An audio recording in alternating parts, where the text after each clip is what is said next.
Hello friends, आज हम करने वाले हैं हिंदी पेडागोजी के इम्पॉर्टेंट क्वेश्चंस। तो आइए शुरू करते हैं। तो जो फर्स्ट क्वेश्चन है वो है, प्राथमिक स्तर पर कौन सा भाषा शिक्षण का उद्देश्य नहीं है। यहाँ पर नहीं पे आपको ध्यान देने की ज़रूरत है। भाषा शिक्षण का उद्देश्य नहीं है। नंबर 1, विभिन्न संदर्भों में भाषा का प्रभावी उपयोग करना।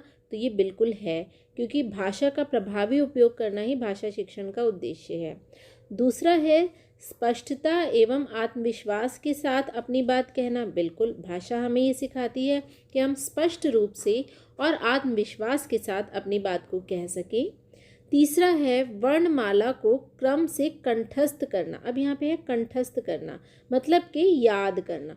खाली यही तो भाषा शिक्षण का उद्देश्य नहीं है कि हम वर्णमाला को या कुछ शब्दों को रट लें। तो रटना बिल्कुल भी उद्देश्य नहीं है भाषा शिक्षण का। तो इस प्रश्न का ये उत्तर नंबर 3 जो है वो बिल्कुल सही है।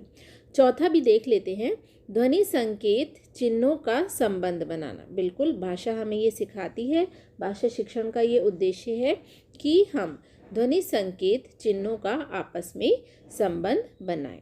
तो कौन सा नहीं है? प्राथमिक स्तर पर वर्णमाला को क्रम से कंठस्थ करना ही सिर्फ भाषा शिक्षण का उद्देश्य नहीं है। तो यहाँ हमारा पॉइंट नंबर 3 जो है वो बिल्कुल करेक्ट हो। नेक्स्ट है, उपचारात्मक शिक्षण की सफलता निर्भर करती है।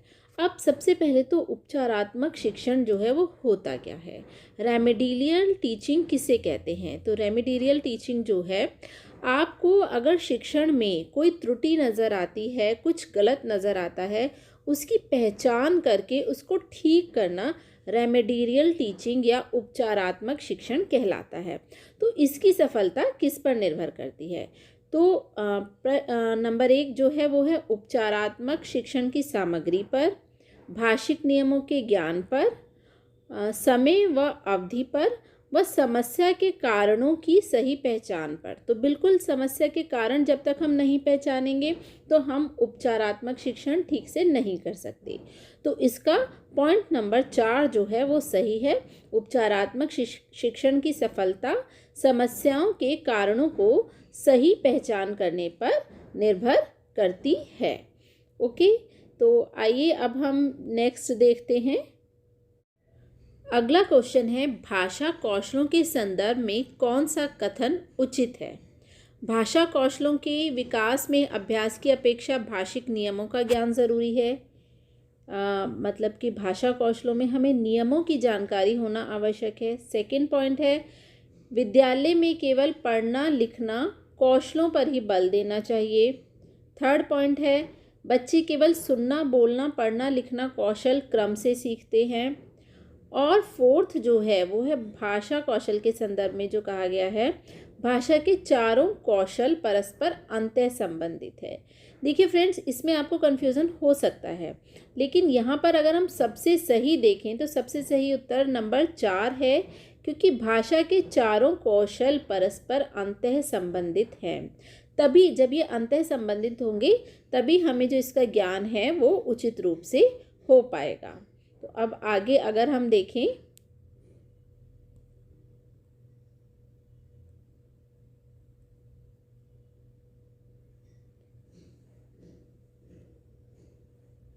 नेक्स्ट क्वेश्चन है, एक बहुसांस्कृतिक कक्षा में आप एक भाषा शिक्षक के रूप में किस बात को अधिक महत्व देंगे? बहुसांस्कृतिक मीन्स जहाँ पर अलग अलग संस्कृति से जो हैं वो बच्चे आते हैं, बहुसांस्कृतिक। अब ऐसी कक्षा में आप किस बात पर अधिक बल देंगे एक भाषा शिक्षक के रूप में? पहला है, बच्चों को भाषा प्रयोग के अधिक से अधिक अवसर देना। दूसरा है, भाषा पाठ्य पुस्तक के प्रत्येक पाठ को भली भांति समझना, बच्चों को व्याकरण सिखाना या स्वयं शुद्ध भाषा का प्रयोग करना। तो फ्रेंड्स, जब भी हम पेडागोजी की बात करते हैं तो आप एक बात को हमेशा ध्यान रखिए कि ये चाइल्ड सेंटर्ड होनी चाहिए। बच्चे जितना हम अधिक उनको सक्रिय बनाएंगे, क्रिएटिव बनाएंगे, वही उत्तर जो है वो अधिक सही होगा। तो यहाँ पर उत्तर नंबर 1 सही है, बच्चों को भाषा प्रयोग के अधिक से अधिक अवसर देना। अगला हम देखते हैं, नेक्स्ट क्वेश्चन है, हिंदी की कक्षा में प्राय हिंदीतर भाषी बच्चे हिंदी सीखने में अनेक कठिनाइयों का सामना करते हैं क्योंकि अब हिंदीतर बच्चे मतलब है कि जिन बच्चों को हिंदी आती है वो भी हिंदी को ठीक से समझने में सीखने में क्यों कठिनाइयों का अनुभव करते हैं। तो इसका रीज़न देखते हैं हम क्या है। हिंदी की कक्षा में प्राय हिंदीतर भाषी बच्चे हिंदी सीखने में कठिनाइयों का अनुभव इसलिए करते हैं। नंबर 1 देखिए, प्राय हिंदी और उनकी मातृभाषा की संरचना में अंतर होता है। बिल्कुल ये सही है, यहीं पर हमें पता चल जाता है क्योंकि हिंदी और हो सकता है बच्चे की मातृभाषा जो है, जो वो परिवार से घर से सीख कर आया है, वो गुजराती हो, बंगाली हो, इंग्लिश हो, कोई और हो, तो जब बच्चे की मातृभाषा और हिंदी में थोड़ा अंतर होता है तो उसे हिंदी सीखने में समस्या का सामना करना पड़ता है। अलग पॉइंट्स भी देख लेते हैं। पॉइंट नंबर 2 में वे मन लगाकर हिंदी नहीं सीखते, ये बिल्कुल गलत है। हिंदी सीखने के प्रति उनमें अरुचि होती है, ये भी गलत है। हिंदी बहुत कठिन भाषा है, ये भी गलत है। तो मेन जो इसका आंसर है वो यही है, उत्तर नंबर 1। प्राय हिंदी और उनकी मातृभाषा की संरचना में जो है वह अंतर होता है। तो अब हम देखते हैं अगला क्वेश्चन। नेक्स्ट क्वेश्चन है, बोलना कौशल में महत्वपूर्ण है मधुर वाणी, संदर्भ एवं स्थिति के अनुसार अपनी बात कह सकना, स्पष्ट एवं शुद्ध उच्चारण और अलंकारिक भाषा का प्रयोग।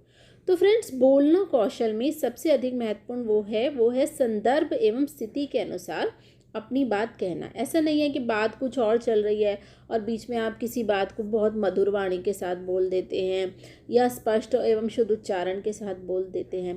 बात का महत्व तभी सही रहता है जब वो किसी संबंधित संदर्भ के अनुसार कही हो, स्थिति के अनुसार कही गई हो। तो उत्तर नंबर 2 यहाँ पर जो है वो बिल्कुल सही है।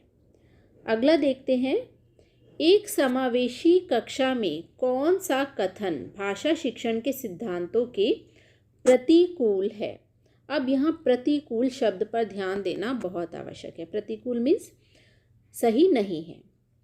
समावेशी शिक्षा जिसमें सभी तरह के बच्चे हों, सभी अलग अलग सांस्कृतिक बैकग्राउंड से हों, भाषा में अलग अलग हों, तो कौन सा जो है वो भाषा शिक्षण के सिद्धांतों के प्रतिकूल है।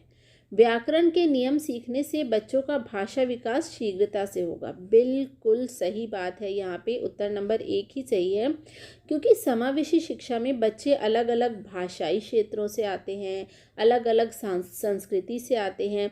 तो जब तक वे एक भाषा के व्याकरण के नियम व सिद्धांत नहीं सीखेंगे, उनकी भाषा का विकास शीघ्रता से नहीं होगा। तो इस पर बल देना अत्यंत आवश्यक है। अगर हम और पॉइंट्स देखें तो और पॉइंट्स में बच्चे परिवेश से प्राप्त भाषा को ग्रहण करते हुए भाषा प्रयोग के नियम बना सकते हैं। नहीं तो फिर कैसे वो हिंदी भाषा कैसे सीखेंगे। भाषा परिवेश में रहकर अर्जित की जाती है, ये बात सही है, पर हम यहाँ जो बात कर रहे हैं वो कक्षा भाषा शिक्षण के बारे में कर रहे हैं। तो कक्षा भाषा शिक्षण में हम किसी एक विषय की भाषा पर ही बल देते हैं। प्रिंट समृद्ध माहौल भाषा सीखने में सहायक होता है। इन चारों पॉइंट्स में से सबसे जो सही है वो यही है कि व्याकरण के नियम सीखने में बच्चों का भाषा विकास शीघ्रता से होगा। नेक्स्ट क्वेश्चन बहुत ही इंटरेस्टिंग है और ये पूछा जाता है अधिकतर। बच्चों की कल्पना शक्ति व चिंतन शक्ति का विकास होता है किससे, कहानी सुनने से क्या होता है, ये पूछा गया है इसमें। तो बच्चों की कल्पना शक्ति व चिंतन शक्ति का विकास होता है। सही है क्या ये? जी हाँ, बिल्कुल सही है क्योंकि मैंने आपको पहले भी बताया कि चाइल्ड सेंटर्ड होके हमें कोई भी पॉइंट डिसाइड करना है। तो बच्चों की सोचने की शक्ति बढ़ती है, चिंतन शक्ति बढ़ती है, तो कहानी सुनाने से उनका जो काल्पनिक शक्तियाँ हैं उनका विकास होता है, चिंतन शक्ति का विकास होता है। प्रसन्न तो वह होते ही हैं, एकाग्रचित होकर शांत बैठते हैं, ये सब अनुशासित रहते हैं। ये सब जो पॉइंट्स हैं ये सेकेंडरी हैं, बट जो बिल्कुल पहला और सही पॉइंट है वो है बच्चों की कल्पना शक्ति व चिंतन शक्ति का विकास होता है कहानी सुनाने से। नेक्स्ट अगर हम देखें बच्चों के लेखन कौशल का मूल्यांकन करने के लिए कौन सी विधि बेहतर होगी। तो लेखन कौशल, सुंदर लेख का अभ्यास करना, अपने अनुभवों को लिखना, श्रुतलेख, पाठ आधारित प्रश्नों का उत्तर लिखना। अगर हमें बच्चे में लेखन कौशल का मूल्यांकन करना है तो देखिए लेखन कौशल के मूल्यांकन में हम क्या चीज़ें देखेंगे। सबसे पहले तो हम देखेंगे कितना क्रिएटिवली बच्चा लिख रहा है, किसी विषय पर वो कितना अच्छा सोच सकता है। तो ये तभी संभव है जब वो अपने अनुभवों को लिखेगा। तो अपने अनुभवों को लिखना अत्यंत आवश्यक है लेखन कौशल का मूल्यांकन करने के लिए। शिक्षक के रूप में सबसे बड़ी चुनौती जो है वो क्या है। तो बहुभाषिक कक्षा के शिक्षण के लिए उचित रणनीतियाँ तैयार करना बिल्कुल सही है। ये फर्स्ट पॉइंट ही सही है, क्योंकि जब अलग अलग क्षेत्र से बच्चे आते हैं, वो अलग अलग भाषा जानते हैं, तो एक भाषा शिक्षक के रूप में ये बहुत चुनौतीपूर्ण होता है कि उनके लिए कोई ऐसी शिक्षण विधि का प्रयोग करें या उचित रणनीतियाँ बनाएं जिससे सभी समान रूप से भाषा को सीख सकें। अगला अगर हम देखें तो अगले प्रश्न में पूछा गया है भाषा शिक्षण में पाठ्य पुस्तक क्या है। पाठ्य पुस्तक नंबर 1 आवश्यक है, साधन एकमात्र संसाधन है, साध्य है या साधन है। एकमात्र संसाधन तो नहीं है, क्योंकि इसके अलावा भी बहुत सारी चीज़ों की हमें संसाधनों की आवश्यकता पड़ती है। तो भाषा शिक्षण में पाठ्य पुस्तक एक साधन है। नेक्स्ट है गृह कार्य के बारे में कौन सा कथन उचित है। गृह कार्य देना अति आवश्यक है। गृह कार्य अभिभावकों को व्यस्त रखने का उत्तम साधन है। थर्ड पॉइंट है बच्चों की क्षमताओं स्तर के अनुसार गृह कार्य दिया जाना चाहिए। बिल्कुल राइट पॉइंट है। गृह कार्य होमवर्क जो हम बच्चों को देते हैं वो बच्चों की क्षमताओं स्तर के अनुसार ही बच्चों को दिया जाना चाहिए। ऐसा नहीं है आप 3rd क्लास के बच्चे को इतना ज़्यादा होमवर्क दे दें या उसके लेवल से आउट होमवर्क दे दें, तो दैट इज़ नॉट राइट, वो सही नहीं है। बच्चे को उसकी क्षमताओं के और स्तर के अनुसार ही गृह कार्य दिया जाना चाहिए। नेक्स्ट देखते हैं हम। नेक्स्ट है प्राथमिक स्तर पर बच्चों की भाषा शिक्षा के संदर्भ में निम्नलिखित में से कौन सा कथन असत्य है। इस बात पर देखिए बल दिया है मैंने कि भाषा शिक्षण के संदर्भ में कौन सा कथन सही नहीं है। सुधार के नाम पर की जाने वाली टिप्पणियाँ व निरर्थक अभ्यास से बच्चों में अरुचि उत्पन्न होती है। बिल्कुल सही है। अगर हम बच्चों को क्रिटिसाइज़ करते जाएंगे, उनकी आलोचना करते रहेंगे, तो उससे बच्चों में रुचि भाषा शिक्षण के प्रति नहीं रहेगी। बच्चे भाषा समृद्ध भाषा परिवेश में सहज और स्वतः रूप से भाषा का परिमार्जन कर लेंगे। बिल्कुल, अगर हम ऐसा उनको एटमॉस्फेयर देते हैं जिसमें वह भाषा का प्रयोग कर सकें, अच्छे शब्द सीख सकें, तो वे स्वतः ही उसको सीख जाएंगे। थर्ड पॉइंट है बच्चे भाषा की जटिल और समृद्ध संरचनाओं के साथ विद्यालय में आते हैं।